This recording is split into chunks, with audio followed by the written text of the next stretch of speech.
Welcome to the Squared Circle Pit with your host, Rob Pasbani. You are now entering the Squared Circle Pit. It's Rob. Thank you for tuning in. I'm here solo today because it's a big weekend. It was a big weekend for pro wrestling. Memorial Day weekend has become one of the busiest weekends for pro wrestling with two major events from both major North American companies. WWE had their King and Queen of the Ring tournament in Saudi Arabia, and AEW had Double or Nothing in Las Vegas. And I wanted to go through both shows, give a little recap, a review, and some of my thoughts, which I feel like if you're listening to this podcast is something that you're interested in. You care about my thoughts, right? Of course, you can always follow me on social media at Rob Pasbani, at Squared Circle Pit on Twitter, no E in circle. And hit me up on there if you agree or disagree with what I'm saying. King and Queen of the Ring was on Saturday. I appreciated that it was an afternoon show. It certainly wasn't as big of a news-making show for WWE. The show happened in Saudi Arabia. And because of the time difference, of course, the show starts at 1 p.m. Eastern. And it was over by 4 p.m. Eastern. And I didn't even get to start watching it until about like 5:30. And it was really nice to be able to just watch a calm pro wrestling event in the middle of a Saturday afternoon. In my opinion, that's the best time to watch pro wrestling. There needs to be more Saturday afternoon wrestling, less Saturday at 1 a.m. pro wrestling. But I will concede I'm an old man. So let's kick it off. The pre-show had Bianca Belair and Jade Cargill against Candice LeRae and Indy Hartwell. And this was fun to watch just to see Bianca and Jade do their double team moves. I think they're going to be a really, really fun act. I hope WWE keeps them together for a while before, breaking them up and doing the feud between the two of them, because I think they're really, really fun. And you could see Jade getting more comfortable in the ring with Bianca there. So I hope that keeps that going. Then we have Liv Morgan defeating Becky Lynch in the opening match of the main show. And Liv Morgan defeated her and won the women's championship, the women's world championship. And of course, this is a overarching feud that's been going on all year now with Liv, Becky, and the currently injured Rhea Ripley. Rhea was not in Saudi Arabia, but her boyfriend, Dominic Mysterio, was there. And the way they wrote the script, they're saying that Rhea told Dominic to make sure that Becky maintains the title so that Rhea can come back and win the title back from the person that beat her. And so the way they set it up was that Dom was trying to help Becky by sliding a chair in, but somehow, Liv got it, figured it out and used the chair to her advantage to win. Now, if you've been on the internet and if you've been on Twitter, you've been noticing these wrestling fans, these WWE fans that are paying close attention have been noticing in the background of certain backstage segments, it is becoming clear that Dom and Liv Morgan might have something going on. And if you watched Raw last night or on Monday night, rather, something similar happened. So I think where this is leading, well, I think eventually Judgment Day is going to break up and Dom might end up with Liv, but also I think there's Liv is working all the angles. I think she might be working Finn and JD McDonough too. So who knows? This is one of the more engaging twists and turns WWE has booked in a while. I'm very curious where this is going because I genuinely don't have any idea. And this could be a very, very fun angle. And I'm very much looking forward to seeing what happens when Rhea Ripley comes back and claims her revenge. Then we had Sami Zayn against Chad Gable and Bronson Reed.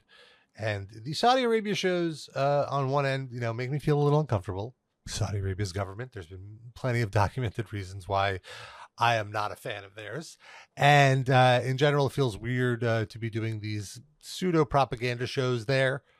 But on the other hand, I think it's really, really cool that Sami Zayn is doing, he's wearing the traditional garb. He's showing the representation for Arabs. I think that's really cool. And that's separate from my issues with the government. And so big on Sami Zayn. Glad he got a moment to shine here. It was Sami and Chad Gable and Bronson Reed. Overall, this was a fine match. It was okay. It wasn't like there's nothing. I wouldn't say, if you're limited on time and only have so many matches you could watch from the weekend, I wouldn't say you need to watch this one. But it did what it needed to do. And it's setting up this angle with Otis and Chad Gable and Sammy trying to convince Otis that he shouldn't be taking this browbeating from Chad Gable.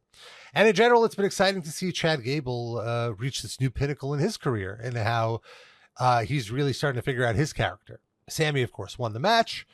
Then there was that little brouhaha with Chad and Otis. And I think I hope eventually, Otis splits away from Chad Gable and becomes a big-time babyface on his own. But who knows how they do it. Next, we have the Queen of the Ring tournament final with Nia Jax winning the tournament, defeating Lyra Valkyria. And I want to say that I think that the finish to this match was one of the most creative finishes in a women's match in a really long time. Nia Jax has been doing the Banzai drop, the old Yokozuna Banzai drop, as her finisher. The way they set this up here was that Lyra was trying to give Nia Jax a power bomb, and Nia reversed it by just squashing her down. And I thought that was a really, really cool finish. And I think Nia's Queen of the Ring is fine. She's actually stepped up her game a little bit. Her versus Bayley will be a fun match at SummerSlam. We have the King of the Ring tournament final. And this one I thought could have gone either way. I thought Gunther and Randy Orton had a great match. This is probably the best match of the show, in my opinion. And I was surprised, but pleasantly surprised to see Gunther win the match. He won it with a sneaky roll-up. It wasn't a definitive victory. He just squeaked by. But these are two big main event guys. So you could see why it took some sneakiness from Gunther to win, but no cheating or anything. He got a quick roll up in. They were trying to save face with Randy Orton by having him have his shoulder up. I'm not sure if that's going to lead to anything. Maybe they'll have a rematch at the next show, but they're already setting up Gunther and Drew McIntyre for SummerSlam. So we'll see where that heads. Finally, in the main event, we had Cody Rhodes taking on Logan Paul for the WWE Championship. I guess Saudi Arabia loves Logan Paul because this is his second world title main event, specifically at a Saudi Arabian show. And while Prime wasn't an active sponsor, because I believe the government of Saudi Arabia is the only sponsor of this show, he made sure to have Logan Paul made sure to have his Prime cronies there with him. And it feels like these Logan Paul matches now kind of have a formula to them, more so than a Roman Reigns match did a while back, which is, it goes back and forth. And then Logan Paul gets desperate and goes to one of his social media friends in the crowd to give him a brass knucks or something. And then it's up to the Cody Rhodes or Roman Reigns or whoever to stop the cheating. So that part was a little repetitive for me, I would say. But I thought Logan Paul, as always, I'm still so impressed with how comfortable he is in the ring. He looks like he's been there forever. He gets the character so well, and he's incredibly athletic. That really cool splash that he did from the top rope to the announce table. They had the really cool drone shot. I thought that was class. The ending was, there was some Saudi comedian that introduced both of the opponents here, and he's some notable Saudi comedian. So it took him to help Cody Rhodes stop Logan Paul from cheating for Cody to win the match, which I thought was a little weird. But in the way they told the match, it's not like he stopped Logan Paul. He just distracted him long enough for Cody to get his bearings. And then Cody did 3 crossroadses to win the match, which I'm also like, wow, they really respect Logan Paul that much that he requires 3 times the finisher to get pinned. Cody retains his title, does not win the U.S. title. That was not on the line. So it'll be interesting to see where the two of these guys go from here. I kind of hope that Cody moves on to a different challenger, because I don't think he needs to be facing Logan Paul anymore. Hopefully he gets someone a little more exciting for Clash at the Castle next month. So that was the King and Queen of the Ring, a relatively quick and easy show. The WWE pay-per-views that aren't, the big shows that are only 3 hours always feel like almost 2 hours, because there's so much in between with the recaps and the entrances and all the stuff. You could really plow through these shows really quickly. Overall, I would say this is a thumbs in the middle show. I don't think if you are so busy that you don't have a chance to watch anything from this show, you're not really going to miss anything. You don't really need to see any of these matches. But if you watched it, I wouldn't say you were bored or not entertained. It was a fine show for a Saturday afternoon. So that's the King and Queen of the Ring. The following day AEW answers with their big event, Double or Nothing, in Las Vegas. This is the 5-year anniversary of the company. Their first show was 5 years. Their first official show was 5 years ago, Double or Nothing. And I was a little surprised at how little they celebrated this milestone achievement. You know, Double or Nothing, the first one, was quite a show. They could have showed, I don't know, some recaps. They had some interview segments with wrestlers still there that were at the first show. Just make a big deal out of it being around for 5 years. I think that's something to celebrate. And something in general AEW doesn't do enough of. They don't celebrate their own successes enough. They're so, and this could be said about the whole show. The whole show felt very rushed, even though it was 4.5 hours long. It felt both long and very rushed because they had so much to get to. There were about 10 matches here. I think that they really did not need this many matches. I've been saying this for a long time.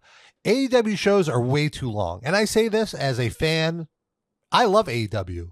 I would love to watch 4.5 hours of AEW, but when I've been watching 3 hours of AEW and it's already almost midnight, I'm struggling to enjoy. And I don't think I should be struggling to enjoy entertainment. I should be attentive and want to enjoy it. Now, granted, I'm on the East Coast. I'm sure for people on the West Coast, it's only like 9 o'clock. Still, to ask someone's attention for 4.5 hours is a lot.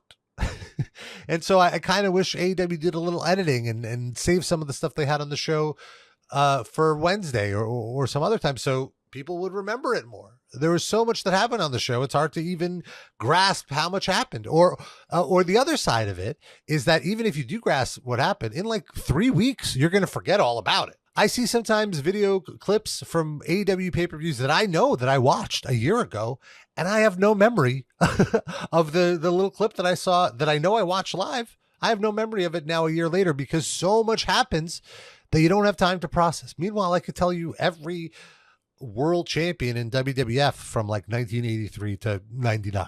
You know what I mean? So I could retain that information. So please, AEW, consider less is more. Let's talk about the card. We're just going to talk about the main card. It started off with maybe the best match of the night. It was Roderick Strong against Will Ospreay for the International Championship. And Will Ospreay is a guy who I feel like every time we see him, he is putting on the match of the night. And Roderick Strong, a great opponent, a veteran. He's been around for almost 20 years and has his style. Ospreay has his style. Both their styles mesh very well.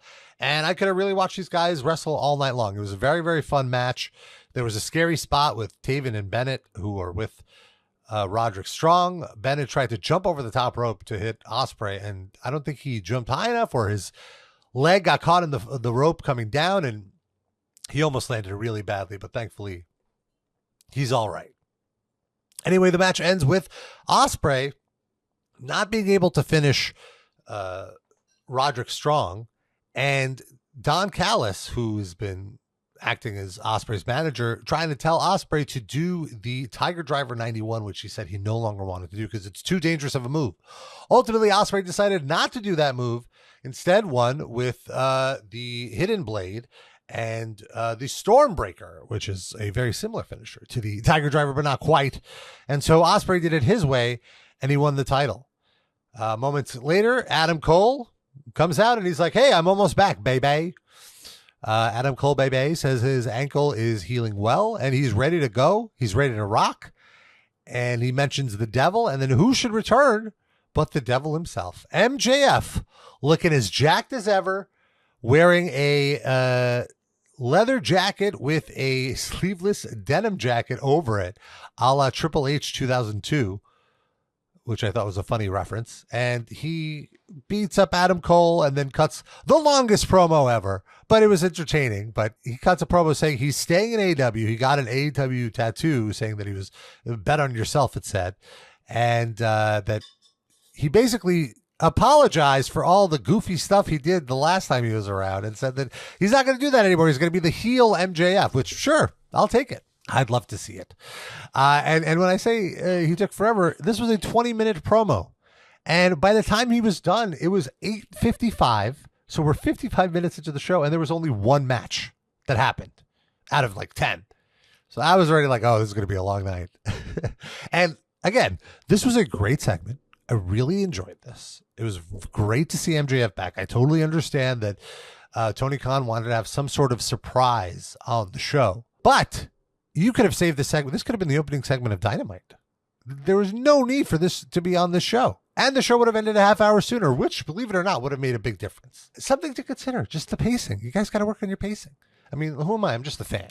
But I'm not the only one complaining about this. And I feel like the complaints are growing larger every pay-per-view. And you don't want people leaving your pay-per-views dissatisfied, which in a weird way they are, because you're giving them too much. Then we had the Trios Championship match. Another great match, but did not need to be on the show. This is another match that could have been saved for Dynamite, but the Bang Bang Gang, who I love, Switchblade, Jay White, and the Guns, Austin and Colton Gunn against Death Triangle, Bastard Pac, and the Lucha Bros, Penta, El Zaromero, and Rey Fenix. So glad to see Rey Fenix back. Hopefully he remains healthy, and we need to see him in the ring like all the time. Him and Penta are way overdue for a push. We need to see that going. Here we saw Juice Robinson return to help his team, the Bang Bang Gang, retain their titles. Very happy to see Juice back. Love to see it. But again, because of that, I feel like who's going to remember Juice returning on the show when all this other stuff happened later on? This is totally something that would have been perfect for Dynamite, and there would have been something newsworthy on the Dynamite after the show. And I want to point out now, in both matches, there has been outside interference. Let's see how many matches there are with outside interference here. Then we have Toni Storm versus the Professor Serena Deeb in a Women's World Championship match. Toni Storm, I love what she's doing right now.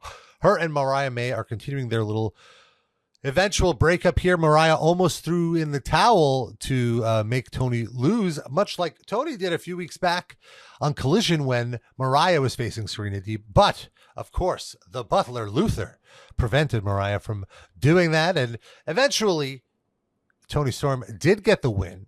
I thought Serena looked great here. And in general, I thought this was a really, really fun match.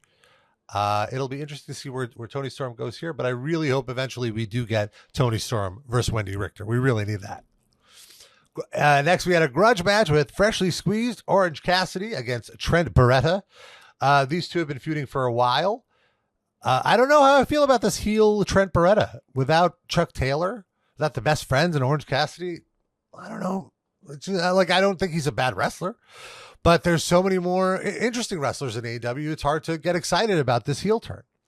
It'll be interesting to see what happens because, of course, Don Callis is teasing that he's trying to recruit Orange Cassidy, but he's being super vague to the point that, as a viewer with, some media literacy, I'm assuming that Don Callis is going to turn on Orange Cassidy and align himself with Trent Beretta. So Trent Beretta with Don Callis could be interesting, but I'm going to let it play out. Next, we have a three-way for the World Championship match. The Learning Tree, Chris Jericho against Hook against Katsuyori Shibata. And Jericho's been getting a lot of flack lately just because, I don't know, his act was a little tired, but I think he's really freshened himself up as the Learning Tree. And he understands the criticism and he's just leaning into it. And it's becoming entertaining, I have to admit. I'm a huge Katsuyori Shibata fan. I was a big fan in his New Japan days. I was incredibly distraught when he had his awful brain injury, forcing him into an early retirement for a few years. And so to see him wrestle again, I'm very excited, but then also stunned at how much he lands on his head. You would think for a guy with some brain trauma, shouldn't be landing on your head, buddy. There was one spot here where he was on the top rope. He had Hook in a fireman's carry, and he was trying to put Hook through a table that Chris Jericho was laying on. For some reason, he decided to instead of falling back, do kind of a somersault with Hook on his back and landed right on his head. I was free. I was like, you don't need to do this, Shibata. And you know what? Here's what I'll say. I keep saying this match could have been saved. This match could have been saved. One reason I thought this match could be saved is because this is a hardcore match and it kind of took away a little bit from the Edge and Malachi Black hardcore cage match that happened a few matches later. And of course the Anarchy in the arena that closed out the show. A little too much hardcore on the show. Again, I know I'm sounding like an old man here, but it's something I feel like this needs to be considered. There needs to be pacing there. You want variety. You don't want too much repetition because then the spots don't mean as much. In general, though, I thought this was a really, really fun match. Unfortunately, Shibata had to take the pinfall because Hook's not taking the pinfall. He's going to eventually win the feud. And this feud now continues another month. So we'll see where this goes. hopefully, ultimately, it leads to Hook, Shibata, and Samoa Joe forming a trio. That would be awesome. I would be really into that. Oh, of course, I guess the way that this ended, I should mention, is Brian Keith shows up, who was eliminated by Shibata and Hook in a match to decide who the champion, who would get the championship match. That was confusing, but believe me, it happened. The bounty hunter, he's called the bounty hunter, Brian Keith, and I'm assuming he got hired by Jericho to help him win this match. And that's how he came in, he interfered, and then boom, boom, boom, Jericho retains. Next, we have the eliminator match for the IWGP World Heavyweight title, Jon Moxley against Konosuke Takeshita. And this was the match where I was just like, how many matches are left? Like, because by now it's like 9:30, 10. It's like, wow, I wasn't quite at the point where I'm passing out yet, but I was starting to worry. This match was excellent. I really, really enjoyed how Takeshita took most of the match, and Moxley kept having to fight from underneath, from behind, and I really thought actually that Takeshita was going to win, which I was very surprised about, just because the IWGP World Champion never takes pins. The only time they'll lose a match, other than when they lose the title, is maybe in the G1 tournament, and that's to set up a future contender. So, with that said, I didn't think Moxley was losing, but there were a few moments where I was questioning it. In the end, Moxley did get in the Death Rider, sneak it in there, his big finisher, and he won the match. He's moving on to wrestle Evil at Dominion in New Japan, so we'll see what goes on there. But this is a really, really cool match, and I think it sets up one more match with Takeshita finally getting that win over Jon Moxley, because he really needs it. In general, I think Takeshita should be pushed to the moon. Now we have a match that I was very much looking forward to, the TNT Championship Barbed Wire Cage match. You had Adam Copeland, the champion, defending against House of Black's Malachi Black in a barbed wire steel cage. This feud I've been all about. I've loved it, and I love how Edge tapped into his more evil brood side. We saw that here with Slayer's Angel of Death blasting. I loved watching Edge, Adam Copeland, I still call him Edge, come out to Slayer. Slayer and pro wrestling work so well. Work too well, in fact. And this was the perfect entrance. I know that Copeland tried to do something similar at WrestleMania a few years back, also had Slayer playing as he entered, but I feel like it was cooler here for some reason. And I know why the reason was. It's because later on we got the return of Gangrel. So it was a whole brood reunion in this match. And this was so violent. This was brutal. This was hardcore. This was intense. And this is why, when I was watching this is why I mentioned, I almost wish that we didn't have the hardcore stuff 2 matches prior with Jericho, Hook, and Shibata, because I feel like it would have meant more if this was the first time we were seeing this kind of insane violence.